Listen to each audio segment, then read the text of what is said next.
할렐루야, 할렐루야. 네, 여호와께서 우리의 힘이심을 믿습니다. 네, 귀한 찬양으로 또 함께 같이 영광 돌렸는데요. 다시 한번 가브리엘 찬양팀 그리고 아이네오 찬양팀 우리 함께 같이 좀 축복의 박수, 하나님께 영광의 박수 올려드리면 좋겠습니다.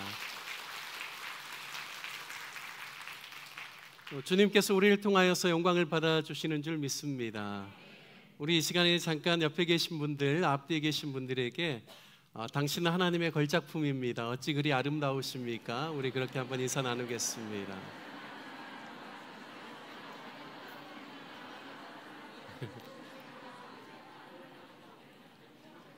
네, 너무나도 밝게 또 반갑게 인사하시는 모습이 너무 아름답습니다.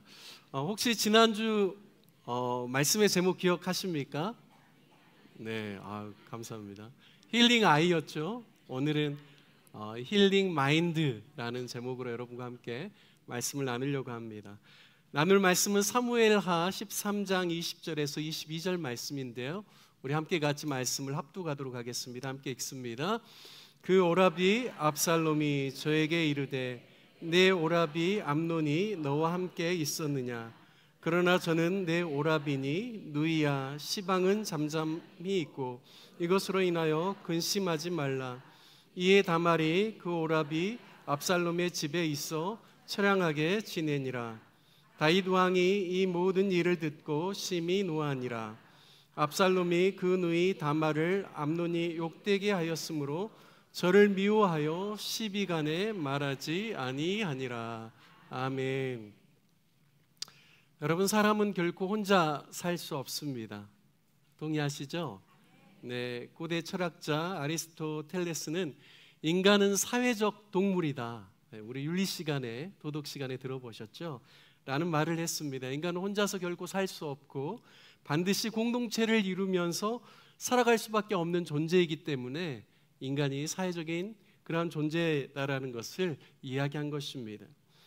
성경에서도 하나님께서 최초의 사람을 만드시면서 사람의 독처하는 것이 좋지 못하니 내가 그를 위하여 돕는 배필을 지으리라 하셨습니다.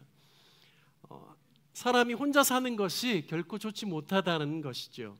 사람은 창조되면서부터 혼자 사는 존재가 아니라 함께 살아가는 존재로 창조되었습니다. 그래서 하나님께서 사람을 만드셨지만 또 가정을 세워주셨습니다. 가정에서 가장 중요한 관계는 어떤 관계일까요? 부부의 관계죠. 부부가 없으면 가정이 이루어질 수가 없죠. 부부는 서로 사랑하고 서로의 연약함을 보듬어주며 또 서로의 장점은 더욱 빛나게 하고 단점은 보완해주며 살아가는 그러한 존재입니다. 그래서 부부를 가리켜서 동반자요, 동역자요, 또한 배우자는 짝이라는 뜻입니다. 배우자라고 말합니다. 가정에서 가장 중요한 관계가 바로 부부의 관계죠. 그리고 자연스럽게 맺어지는 가정 안에서의 관계가 있습니다. 그것은 형제 자매입니다. 형제 자매는 한 부모 밑에서 자란 자신의 골육이요 핏줄입니다. 한 사람이 성인으로 성장하는데 가장 중요한 유소년기, 청소년기를 함께 형제 자매들이 공유하며 공감하면서 가장 가까운 관계를 형성하면서 지냅니다. 그래서 피는 무엇보다 진하다고요? 물보다 진하다라는 말이 있습니다. 아무리 친구들이 잘해주고 동네 오빠, 형, 누나가, 언니가 잘해주어도 한 집에서 같이 자란 형제 자매보다 더 깊은 이해와 공감을 가지면서 나를 잘 아는 사람이 없다라는 것입니다. 혹시 어렸을 때 누군가에게 안 좋은 일을 형제 중에 자매 중에 한 사람이 당하면 어떻게 합니까? 형제 자매들이 당장에 뛰어와서 함께 싸워주고 편을 들어주고 마치 자신이 그 일을 당한 것처럼 흥분하면서 달려드는 사람이 누구냐면 형제 자매입니다. 그리고 가정에서 맺는 또 중요한 관계가 있죠. 어떤 관계입니까? 부모와 자녀의 관계입니다. 세상에서 하나님의 조건 없는 사랑, 아가페 사랑을 가장 많이 닮은 관계가 부모와 자녀의 관계입니다. 세상 그 어디에도 부모와 자녀의 관계와 같이 이유와 조건을 따지지 않고 무조건 베풀고 사랑하는 관계는 찾아보기가 힘듭니다. 하나님의 조건 없는 사랑을 가장 많이 보여주는 관계가 부모 자녀의 관계입니다. 우리는 이렇게 가정 안에서 많은 이해와 사랑을 받으면서 자랍니다. 제가 지난주에 힐링 아이라는 주제로 설교할 때 자신에게 상처를 주는 외적인 요인을 해결하는 것도 중요하지만 그보다 더 중요한 것은 내적으로 내가 건강해지는 것이다라는 말씀을 드렸습니다. 그래서 성경적인 자아 정체성을 확립하는 것이 얼마나 중요한지를 말씀드렸습니다. 성경이 말씀하시는 나의 정체성을 확립하면 다른 사람들과의 관계 속에서 훨씬 더 상처를 덜 받을 수 있습니다. 하지만 그렇다고 할지라도요, 내가 내 정체성이 잘 세워졌다고 해서 이 세상을 살아가면서 상처 없이 살아갈 수는 없습니다. 왜냐하면 세상에 죄가 들어온 이후에 이 세상에서 완전한 사람은 단 한 사람도 없기 때문입니다. 우리는 불완전하고 연약하고 쉽게 죄를 짓는 존재이기 때문에 때로는 누군가에게 우리가 상처를 주기도 합니다. 그리고 누군가에 의해서 우리는 상처를 받기도 합니다. 하지만 세상을 살아가면서 아픔과 상처를 치유할 수 있는 가장 좋은 공동체를 하나님이 주셨는데 그 공동체가 무엇일까요? 바로 가정입니다. 가족들 상호 간에 많은 대화가 있고 서로의 기질과 성격을 잘 이해하며 서로의 고충을 들어주고 해결해 주려는 그런 분위기가 가족 안에 형성되어 있다면 이런 가정에서 성장한 사람은 훨씬 상처를 외부로부터 덜 받게 됩니다. 그리고요, 상처를 받아도 굉장히 빨리 해결합니다. 그래서 이러한 가족 구성원은 삶의 만족도가 굉장히 높아지는 것이죠. 가정 안에 이런 힐링 마인드가 있어서 서로를 지지해주고 이야기를 잘 들어주고 많은 대화와 소통이 있는 과정이라면 성장하는 과정 속에서 굉장히 삶이 행복하다라고 느낄 것입니다. 뿐만 아니라 외부에서 받는 스트레스 지수를요 굉장히 낮춰줄 수 있는 것입니다. 소위 힐링 마인드가 가족들 안에 형성되어 있다고 볼 수 있습니다. 저는 가정 안에서 이러한 힐링 마인드를 형성하는 것이 죄송합니다. 중요하다고 생각합니다. 물론 힐링 마인드가 가정 안에 없을 수도 있습니다. 하지만 나부터 그러한 마인드를 가지고 가족들을 대하고 가족들을 섬기고 대화를 소중하게 여기고 또한 그러한 가족들이 함께 할 수 있는 분위기를 이끌어 간다면 나로 인하여서 가족들이 변화될 줄로 믿습니다. 제가 생각하는 힐링 마인드는 문제없는 가족을 이야기하지 않습니다. 서로에게 상처를 주지 않는 완벽한 가정을 만들자라는 의미도 아닙니다. 오히려 힐링 마인드는 서로 간에 사랑하고 지지하고 도와주며 어떤 문제와 어려움이 오면 서로 힘을 합하여 문제를 해결하고 극복할 수 있도록 적극적으로 도와주는 마인드가 바로 가정 안에서 형성하고 싶어하는 힐링 마인드라는 것입니다. 제가 목회 사역을 하기 전에는 선교단체에서 주로 많은 청년들과 사역을 했습니다. 선교단체 전임 간사로 대학생들을 대상으로 제자 훈련을 할 때 특별히 상처를 치유하는 프로그램을 몇 주간에 걸쳐서 진행한 적이 있습니다. 상처 치유에 있어서의 가장 중요한 핵심 포인트가 무엇일까요? 여러분 상처를 치유하는 데 있어서 가장 핵심 포인트가 무엇이라고 생각합니까? 그것은 바로 용서입니다. 자신에게 상처를 준 사람을 용서하지 않으면 자신에게 그 상처를 준 사람과 원수가 됩니다. 그리고 복수하겠다라는 마음이 그 마음 안에 자리 잡게 되는 것이죠. 그리고 살아가면서 과거에 상처받았던 상황과 비슷한 상황이 연출되거나 또는 과거에 나에게 상처 준 사람하고 비슷하게 닮아 있는 사람과 만나게 되면 여러분 괜히 그 사람을 싫어하게 됩니다. 그리고 그 사람에 대한 안 좋은 선입관을 갖게 됩니다. 이 말은 과거의 상처 때문에 현실의 영향을 부정적인 영향을 받는다라는 의미입니다. 그래서 학생들로 하여금 무엇보다도 용서하게끔 가르칩니다. 힐링의 가장 중요한 핵심 포인트가 용서입니다. 그래서 용서하도록 기도하게 하고, 그리고 난 다음에는 공개적으로 용서를 선포하게 합니다. 그리고요, 할 수만 있다라면 찾아가서 자신의 당시의 상황을 이야기하고, 자신이 사과해야 할 사람이 있다라면 용서를 구하게 하고, 또 반대로 자신이 용서해 주어야 할 사람이 있다라면 그 사람에게 찾아가서 용서를 선포하도록 청년들에게 요청합니다. 근데 정말 이 가르침대로 행하는 청년들은요, 갔다 와서 얼굴이 엄청 변하게 됩니다. 정말 해와 같이 빛나는 모습처럼 그늘졌던 부분들이 확 펴지게 되는 것이죠.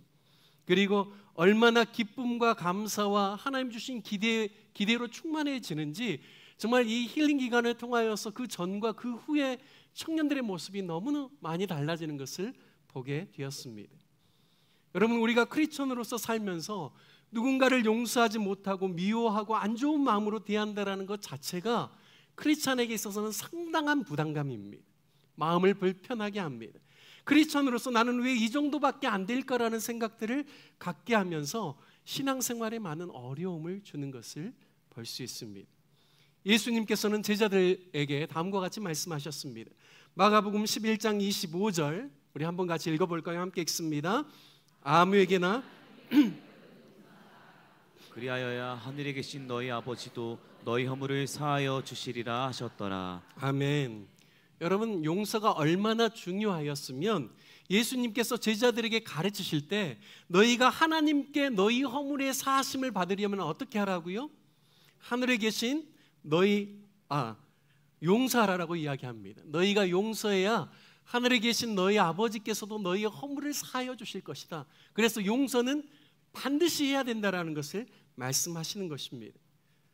여러분, 용서하지 않으며 사는 것이 용서하며 사는 것보다 훨씬 고통스럽습니다.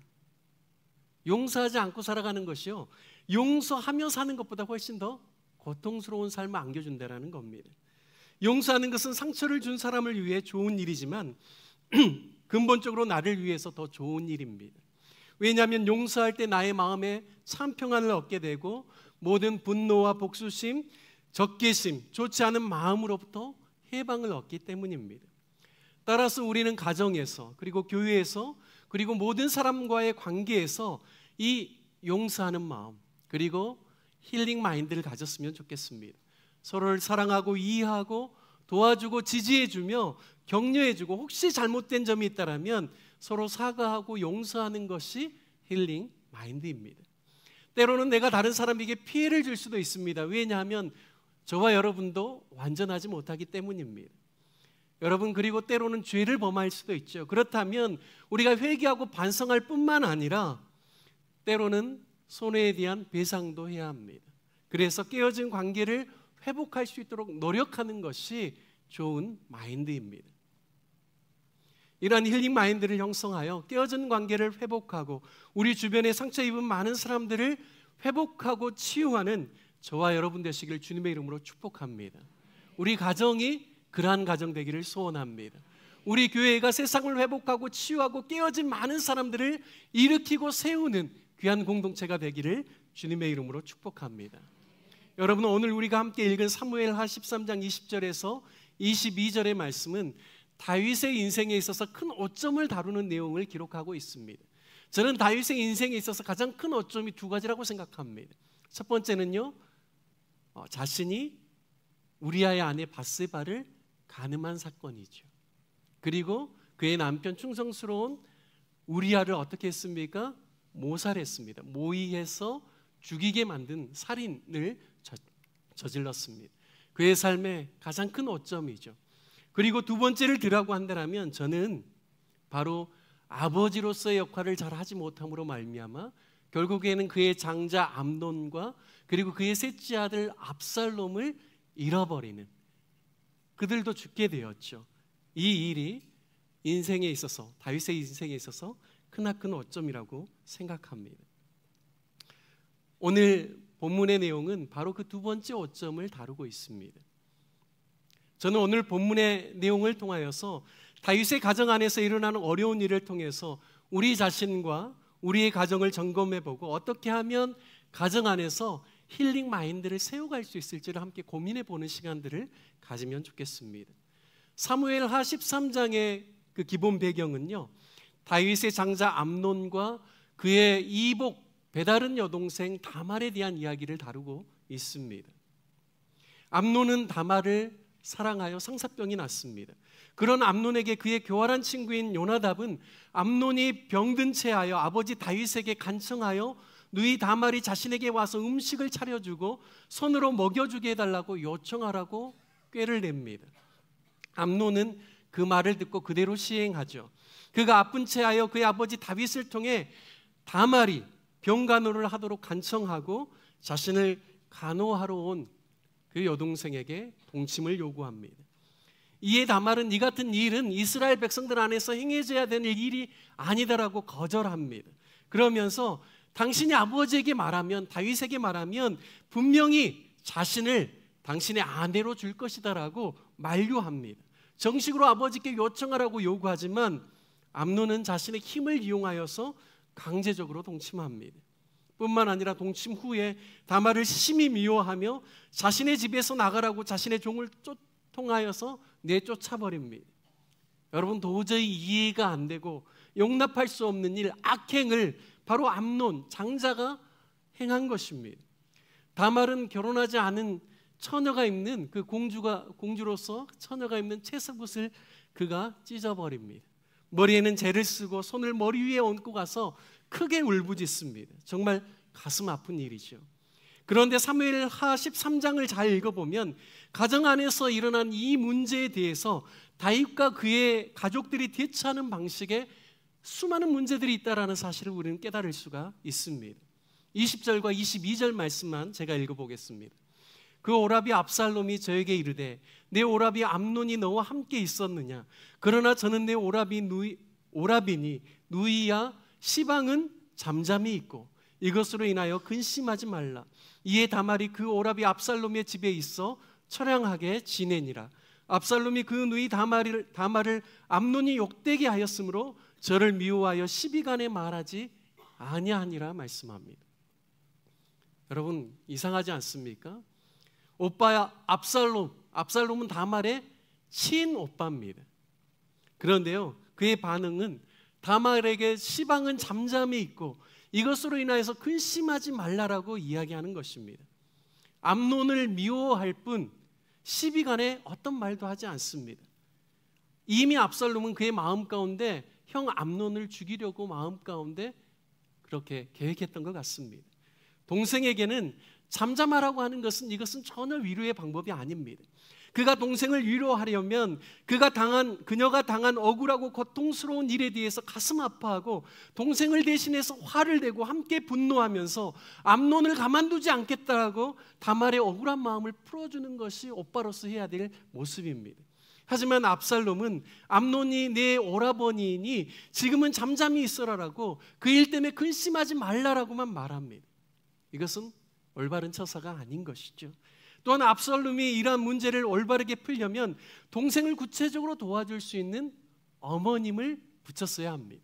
어머니가 아니면 친한 언니나 신뢰할 만한 여성을 붙여주어서 동생이 정신적, 정서적, 육체적으로 고통을 받는 이러한 것으로부터 그가 회복될 수 있도록 도와주었어야만 합니다. 하지만 압살롬은 전혀 이런 방법을 알지 못합니다.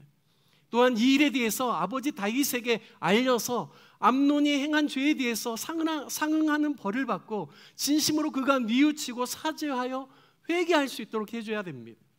물론 암논이 이복형이긴 하지만 가족의 한 일원입니다. 배가 다르지만 그래도 그가 그의 형이기 때문에 암논에게 기회를 주었어야만 합니다. 그런데 이런 프로세스가 전혀 가정 안에 없습니다. 무엇보다도 가장 안타까운 것은 바로 다윗의 반응입니다. 우리 21절 함께 읽어볼까요? 21절 함께 읽습니다. 시작.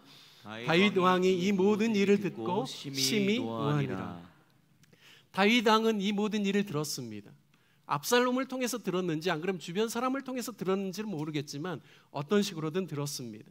그런데요, 다윗의 반응은 그냥 심히 노한 것으로 끝나버립니다. 여러분, 다윗이 이 이야기를 들었다면 가장으로서의 아버지의 권위를 가지고 암논을 불러서 이야기해야만 합니다. 암논을 훈계했어야 합니다. 시비를 가려서 암논이 다시 이런 일을 하지 않도록 책망했어야 합니다. 암논에게 회개하고 자숙하고 반성한 시간을 갖게 하고 다말에게 용서를 구하게 했어야 합니다. 또한 압살롬에게는 불러서 너희 형 암논에 대해서 반감과 복수심이 있겠지만 그러한 마음을 풀고 형을 용서해라라고 설득하는 작업이 필요했습니다. 하지만 노하기만 할 뿐 대화가 없었습니다.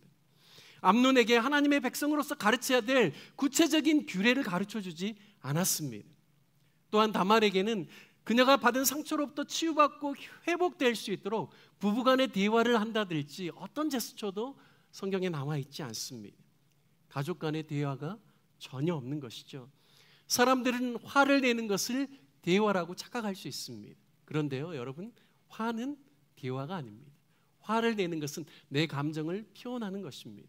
여러분, 진정한 대화는 내가 화난 상황에서 나의 감정을 억누르고 그리고 차분하게 이야기를 통해서 풀어가는 것이 대화입니다.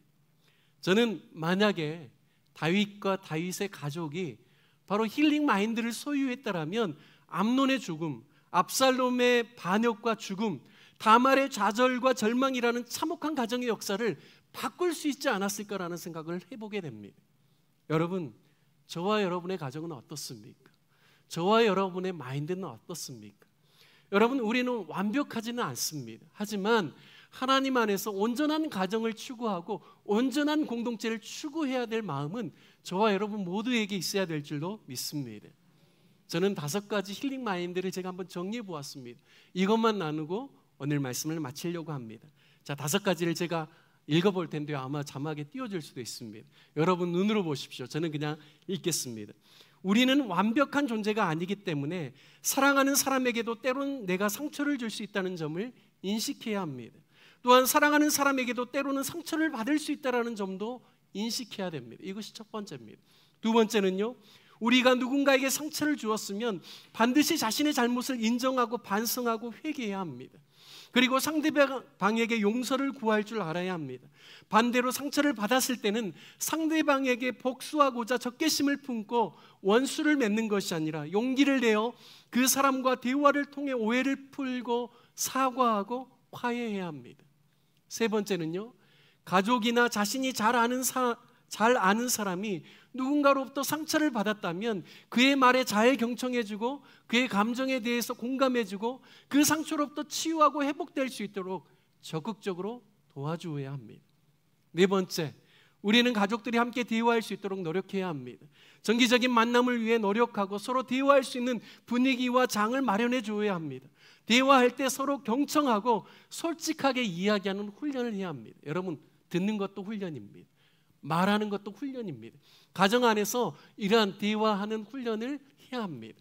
마지막 5번째, 다른 사람에게 범죄하거나 피해를 주었다면 하나님 앞에서 회개할 뿐만 아니라 상대방에게 진심으로 용서를 구하고 피해에 대한 적절한 보상을 하며 다시는 재발하지 않도록 각별히 신경을 쓰고 유념해야 합니다.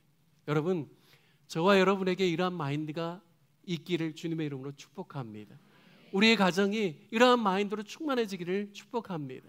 우리 중앙교회가 이런 마인드가 있어서 많은 사람들을 사랑하고 품고 상처를 치유해 줄 수 있는 아름다운 공동체가 되시기를 주님의 이름으로 축복합니다. 기도하시겠습니다. 하나님 아버지, 오늘 귀한 말씀을 통하여서 다윗의 가정의 모습을 통하여 주님, 우리 가정이 변화되어야 될 영역들이 무엇인지 함께 볼 수 있게 하여 주시니 감사를 드립니다. 가정 안에 대화가 넘쳐나게 하여 주옵소서. 서로를 사랑하고 용납하고 용서할 수 있는 가정 되게 하여 주옵소서. 또한 세상으로부터 받은 상처와 아픔에 대해서 가정 안에서 마음껏 토로하고 이야기할 수 있는 아름다운 대화가 충만한 가정이 될 수 있도록 축복하여 주옵소서. 주님, 그래서 하나님의 말씀으로 말미암아 세상을 치유하고 회복할 수 있는 우리 중앙의 온 성도들 될 수 있도록 주님 역사하여 주옵소서. 우리 주 예수 그리스도의 이름으로 기도드립니다.